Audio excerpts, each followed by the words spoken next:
Hi అండి, ఇదిగోండి ready చేసేసాను. ఇదిగోండి ఇలా పనికిరాని బాటిల్లో మనము ఈ విధంగా మంచిగా ప్రాణవాయువుని అయితే మనము పెంచుకోవచ్చు. నిజంగా చెప్పాలంటే చూడండి ఎలా ఉందో. పనికిరాని బాటిల్స్ కదా ఇవి, పడేసేవే కదండి ఇవి. ఇలా అయితే గుర్తుపెట్టుకోవాల్సింది ఏంటంటే 2 డేస్కి ఒకసారి కంపల్సరీ ఒక 5 మినిట్స్ ఎండకైతే పెట్టాలి.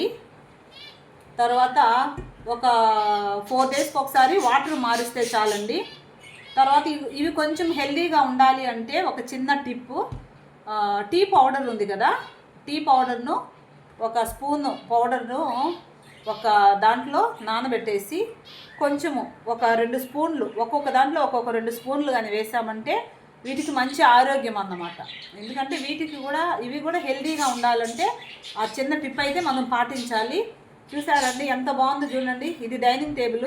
ఈ డైనింగ్ టేబుల్ మీద ఇలా పెట్టేసినా కూడా చక్కగా ఉంటుంది. కాబట్టి మనందరం కూడా ఆక్సిజన్ అయితే పెంచుకోవాలండి, CO2ని తగ్గించాలి. ప్రతి ఒక్కరూ ఇది గుర్తుపెట్టుకోవాలండి. ఈ రోజుల్లో ఎక్కువగా CO2 అనేది లంగ్స్లో పేరుకొని పోతుంది కాబట్టి అప్పుడు చాలా డేంజర్ అవుతుందండి. అప్పుడు ఊపిరి ఆడదన్నమాట. కాబట్టి కంపల్సరీ ప్రతి ఒక్కరము ఆక్సిజన్ లెవెల్స్ని అయితే మనము పెంచాలి అంటే కంపల్సరీ ఈ విధంగా ట్రీస్ని మనము పెంచుకోవాలి అనేది గుర్తుపెట్టుకోండి. ప్లేస్ లేదు అనేటువంటిది పక్కన పెట్టేసి ఈ విధంగా మనము ట్రీస్ని అయితే పెంచుదామండి. ఓకేనండి, మరొక మంచి వీడియోలో మరలా మీ ముందుకు వస్తుంది మీ లతా శ్రీనివాస్. బాయ్ అండి.